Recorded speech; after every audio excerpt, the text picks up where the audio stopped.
কাকিমাকে ধারালো অস্ত্রের কোপ, বাড়িতে একা পেয়ে খুনের চেষ্টা যুবকের, বিবাহ বহির্ভূত সম্পর্ক ফাঁস করে দেওয়ায় ক্ষোভ। বসিরহাটের নতুন বাজারের ঘটনা। আমাদের সঙ্গে রয়েছেন অনুপম। অনুপমের থেকে আর একটু বিস্তারিত জানার চেষ্টা করবো। অনুপম, ঠিক কি ঘটেছিল? হ্যাঁ দেখো দিনেরা, এই যে বসিরহাটের যে নতুন বাজার এলাকা, সেই নতুন বাজার এলাকায় অসীমা নন্দী বলে এক ভদ্রমহিলা, তাকে ধারালো অস্ত্রের দিয়ে কুপিয়ে খুন করার চেষ্টা করলো তার ভাইপো আকাশ নন্দী।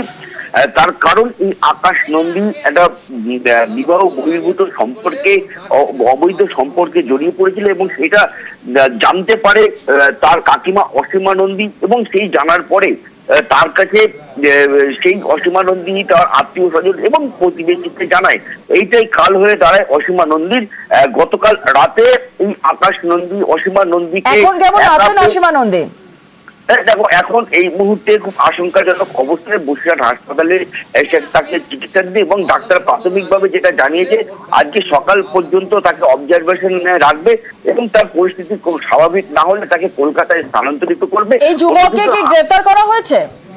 হ্যাঁ, এই যুবককে গতকাল রাতেই এলাকার মানুষ তাকে ধরে পুলিশের হাতে তুলে দিয়েছে এবং পুলিশ তাকে গ্রেফতার করেছে। বেশ, ধন্যবাদ। ওর অবৈধ সম্পর্ক আছে, ওর কাকিমা সেটা দেখেছে, ওর কাকিমা সেটাকে প্রতিবাদ করেছে, সেই কারণে ও সহ্য করতে পারেনি, সেটাই অপরাধ হয়েছে, তার জন্য কাকিমাকে ছুরি মেরেছে। ওকে পুলিশ অ্যারেস্ট করেছে। ট্রাস্টি বোর্ডের জমিতে শিশুদের পার্ক, আর সেই পার্কে প্রমোটিং এর ছক, এমনই চাঞ্চল্যকর অভিযোগ ব্যারাকপুরে। প্রমোটারের লোকজন রবিবার জমি দখল করতে যান বলেই দাবি। তখন তাদের তাড়া করেন স্থানীয়রা। সিসি ক্যামেরায় ধরা পড়েছে সেই ছবি। স্থানীয়রা টিটাগড় থানায় অভিযোগও জানিয়েছেন। পাড়ার ছোট্ট পার্ক, ঘাস নেই আছে ধুলো, ঘাসের অভাব পরোয়া করে না সবুজ বাচ্চাগুলো।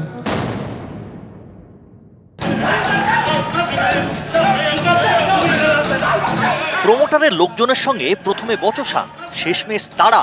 শিশুদের পার্ক দখল করতে গেলে এভাবেই স্থানীয়রা রুখে দাঁড়ান বলে দাবি।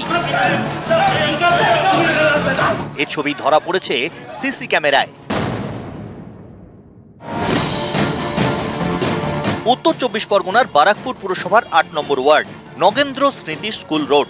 এখানেই একটি ট্রাস্টি বোর্ডের জমিতে রয়েছে শিশু উদ্যান, চারপাশে বহুতল, এরই মাঝে পার্ক। স্থানীয়দের অভিযোগ, এই পার্কের জমিতেই প্রমোটারের নজর পড়েছে। জমি দখল করে প্রমোটিং এর ছক কষা হচ্ছে। এমনকি সন্ধ্যের পর এই পার্কের মাঠেই বসছে মদের আসর। অনেকদিন ধরেই মাঠটা অবহেলায় পড়ে আছে, শিশুরা খেলতে পারছে না, এবং এই সুযোগে সমস্ত এই অঞ্চলের কিছু অসাধু লোক, তারা এখানে অসামাজিক কাজ সন্ধ্যের পরে করে। আমরা মেয়েরা এখান দিয়ে রাস্তা দিয়ে যেতে পারি না। রবিবার গোলমাল চরমে ওঠে। নগেন্দ্র স্মৃতি স্কুল রোডে যান প্রমোটারের লোকজন। অভিযোগ, জমি দখলের চেষ্টা করেন। রুখে দাঁড়ান স্থানীয়রা, তাড়া করেন প্রমোটারের লোকজনদের। প্রমোটাররা বলছে এই জমি বিক্রি হয়ে গেছে, বাইরেও কিছু ছেলে পেলে ছিল, তারা এসে এখানে ঝামেলা করার চেষ্টা করে। ব্যারাকপুর মিউনিসিপ্যালিটি সমেত যদি সবাই উন্নয়ন কমিটি মিলে যদি যৌথভাবে কিছু ভালো কাজ করা যায়, সেটার চেষ্টা করলে ভালো হয়। টিটাগড় থানায় অভিযোগও জানিয়েছেন স্থানীয়রা। প্রমোটার রাজ চলছে, তাদের নজরে তো পড়বেই, কিন্তু এখানে কিছু করতে পারবে না। এখানে কেউ যদি ভুল করে পয়সা খরচ করে ঢোকেও, তাহলে এমন দেওয়ানি মামলা হবে, ওর জীবনে শেষ হবে। যে টাকা খরচা করে কিনবে তার ওই টাকাটা লোকসানে হবে। পার্স ছিল, আছে, থাকবে, এটুকু আমার বক্তব্য। উচিত তো ছিল যারা এই ট্রাস্টির মধ্যে বা যারা ওখানে দেখভাল করছিল, তাদেরই উচিত ছিল পৌরসভাকে চিঠি দেওয়া। এখন যদি তারা কোনো প্রস্তাব আমার কাছে আসে, আমি নিশ্চয়ই সেটা চেষ্টা করি। ব্যারাকপুরের কাছেই সোদপুরের অমরাবতী মাঠেও জমি হাঙরদের নজর পড়ে। মাঠের একাংশ বিক্রি করে প্রমোটিং এর ছক কষে। সম্প্রতি এই খবর দেখায় নিউজ 18 বাংলা। বিষয়টি নজরে আসতেই অমরাবতী মাঠ অধিগ্রহণ করার নির্দেশ দেন মুখ্যমন্ত্রী। এবার শিশুদের পার্ক দখল করে প্রমোটিং এর ছক, চাঞ্চল্যকর অভিযোগ ব্যারাকপুরে। উত্তর 24 পরগনা থেকে অরুণ ঘোষ, নিউজ 18 বাংলা। বাঁকুড়া দামোদরপুরে মলমূত্র থেকে জৈব সার তৈরির প্রকল্প। স্থানীয়দের দাবি 1 বছর আগে কারখানা তৈরির কাজ শুরু হয়, কিন্তু মাঝপথেই থমকে যায়।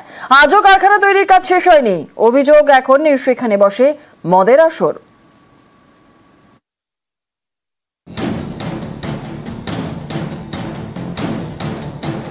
বাঁকুড়ার 1 নম্বর ব্লকের দামোদরপুর, এখানেই রয়েছে ফ্যাকাল স্লাজ ট্রিটমেন্ট প্ল্যান্ট। এই প্ল্যান্টে মল মূত্র থেকে জৈব সার তৈরি করার কথা। সেই লক্ষ্যেই বাঁকুড়ার প্ল্যান্ট তৈরির কাজ শুরু হয়, কিন্তু আজও তা শেষ হয়নি। স্থানীয়দের দাবি, বছরখানেক ধরে কাজ থমকে। দীর্ঘদিন ধরে পড়ে আছে, 1 বছরের মতন হয়ে গেল প্রায়, এটা পড়ে আছে, কোনো কাজ হয়নি। না, রিপেয়ার করে পাঠানো হয়েছে 40 লাখ টাকার কাজ। ওটা বাউন্ডারি ওয়াল থেকে শুরু করে কিছু স্ট্রিট লাইট থেকে শুরু করে হাইমাস্ট লাইট বা সাবমার্শাল, এগুলো কিছু কাজ এখনো বাকি আছে। সেই ফান্ড চলে এলে আমরা বাকি কাজটা আমরা শুরু করতে পারবো। কিছুটা কাজ হয়ে বন্ধ, ফাঁকা পড়ে রয়েছে কারখানা চত্বর। অভিযোগ, এখন সেখানে বসে মদের ঠেক। জেলা পরিষদের অর্থে 23-24 অর্থবর্ষে ফ্যাকাল স্ল্যাগ ট্রিটমেন্ট প্ল্যান্ট তৈরি করা হয়েছিল বাঁকুড়ার গোড়াবাড়ি এলাকায়। সেখানে বলা চলে এই ট্রিটমেন্ট প্ল্যান্ট তৈরি হয়েছে, পরিকাঠামো তৈরি হয়েছে, কিন্তু তার পরবর্তীকালে যে কাজ হওয়ার কথা সেই কাজ কিন্তু হয়নি। অন্যদিকে কাজ না হওয়ার ফলে পড়ে থাকা যেসব জায়গাগুলো রয়েছে সেখানে অ্যান্টি সোশ্যালদের আড্ডাখানা তৈরি হয়েছে।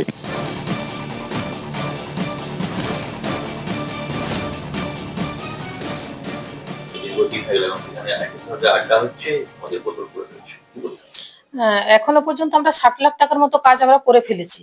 বাকি যে কাজটা রয়েছে সেটার জন্য ডিপিআর করে পাঠানো হয়েছে 40 লাখ টাকার কাজ। ওটা বাউন্ডারি ওয়াল থেকে শুরু করে কিছু স্ট্রিট লাইট থেকে শুরু করে হাইমাস্ট লাইট বা সাবমার্শাল, এগুলো কিছু কাজ এখনো বাকি আছে। সেটার জন্য আমরা ডিপিআর পাঠিয়েছি।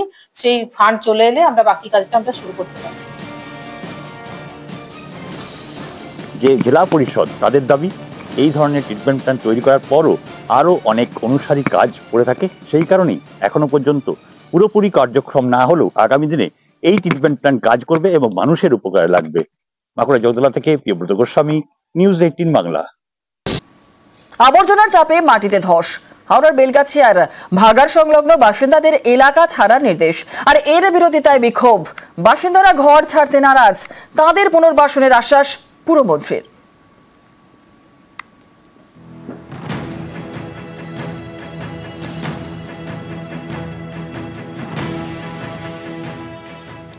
অনেকে বলেন হাওড়াতেও পাহাড় আছে।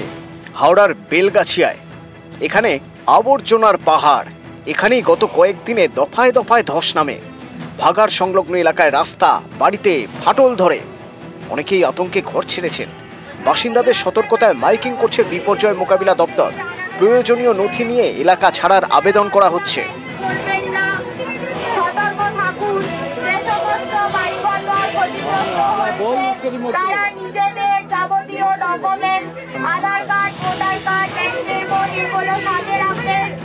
সুরক্ষার জন্য ঘর ছাড়তে বলা হচ্ছে, কিন্তু বললেই কি আর ঘর ছাড়া যায়?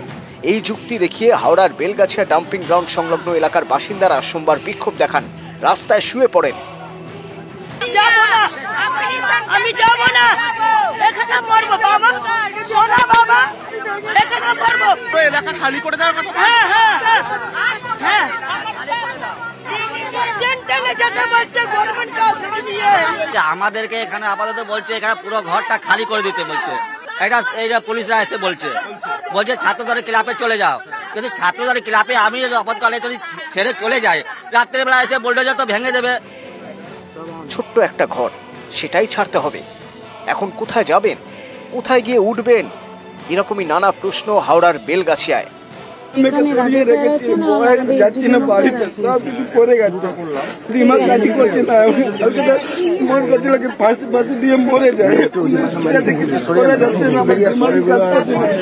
পড়াশোনা সব নষ্ট হয়ে যাচ্ছে। সোমবার দুপুরে হাওড়ার বেলগাছিয়া যান রাজ্যের পুরমন্ত্রী ফিরহাদ হাকিম। স্থানীয়দের সঙ্গে কথা বলেন, তাদের পুনর্বাসনের আশ্বাস দেন। 3-4 দিন টাইম লাগবে, আমি একটা অল্টারনেটিভ ব্যবস্থা করছি। পৌরসভা চিরকালই ঘর করে দিচ্ছে, এই টাকাটা সেন্ট্রাল গভর্নমেন্ট দিচ্ছে না। আমরা এখন নিজেদের ফান্ড দিয়ে এগুলো করছি। এদেরও ঘর করে দেবো, কিন্তু এখানে সয়েলটাই ডিসব্যালেন্স হয়ে রয়েছে। আমরা অফিসে বসে আজকে সার্ভে হয়ে যাবে, কোথায় খালি জায়গা পাওয়া যায় সেখানে এদের রিহ্যাবিলিটেট করতে হবে, এদের একটা অল্টারনেটিভ ব্যবস্থা করে দিতে হবে। মিটিং ডাকা হয়েছে, ওখানে আমরা একটু আলোচনা করে যারা মাথার ছাদ হারিয়েছেন তাদের জন্য আমরা রিহ্যাবিলিটেশন প্ল্যানটা পাচ্ছি। সার্ভে তো হচ্ছে, ঠিক আছে, সার্ভে হয়ে গেলে আমরা একটু ডিটেল নাম্বার। বিশেষজ্ঞদের মতে ভাগাড়ের আবর্জনা মাটির নিচে পচে মিথেন গ্যাস তৈরি করেছে। সেই মিথেন গ্যাস মাটি ফেটে বেরোনোর কারণে বিস্ফোরণ এবং ধস। এই পরিস্থিতি কিভাবে মোকাবিলা করা যায় তা নিয়ে এদিন হাওড়ার জেলা শাসক, পুলিশ কমিশনার, হাওড়া উত্তরের বিধায়ক এবং প্রশাসনিক কর্তাদের সঙ্গে বৈঠক করেন পুরমন্ত্রী ফিরহাদ হাকিম। তারপর ভাগাড় সরিয়ে দেওয়ার আশ্বাস দেন। আরবান ডেভেলপমেন্টে আমি মিটিং ডেকেছি, এগুলো সমস্যাকে দেওয়া আছে, কাজ আরো দেওয়া হচ্ছে, যাতে 2-3 বছরের মধ্যে এগুলো যদি নাই থাকে তখন মিথেন গ্যাস আর থাকবে না। আমাদের তো একটু সময় লাগবে, ম্যাজিক তো করতে পারবো না। 3 বছরের মধ্যে আমরা এটাকে নির্মূল করে দেবো, যাতে এই ভাগাড় সিস্টেমই না থাকে। স্থানীয়দের দাবি, হাওড়ার বেলগাছিয়ার এই ডাম্পিং গ্রাউন্ড 116 বছরের পুরনো। 10 লক্ষ টনের বেশি আবর্জনা জমে রয়েছে। পরিস্থিতি খতিয়ে দেখতে যায় হাওড়ার বিপর্যয় মোকাবিলা বাহিনীর প্রতিনিধি দলও। ডাম্পিং গ্রাউন্ডের আবর্জনার চাপে গত বৃহস্পতিবার হাওড়ার বেলগাছিয়ায় জলের পাইপ ফেটে যায়। তারপর হাওড়া শহরের বিস্তীর্ণ এলাকায় খাবার জল সরবরাহ বন্ধ হয়ে যায়। ধাপে ধাপে বিকল্প পথে জল সরবরাহ শুরু করেছে হাওড়া পুরসভা। রবিবার সন্ধ্যে থেকে হাওড়ার বেলগাছিয়া জল পাচ্ছে, কিন্তু ভাগাড় সংলগ্ন একাধিক এলাকায় সোমবার সকালেও জল মেলেনি বলে অভিযোগ। হাওড়া থেকে রৌনক দত্ত চৌধুরী, নিউজ 18 বাংলা।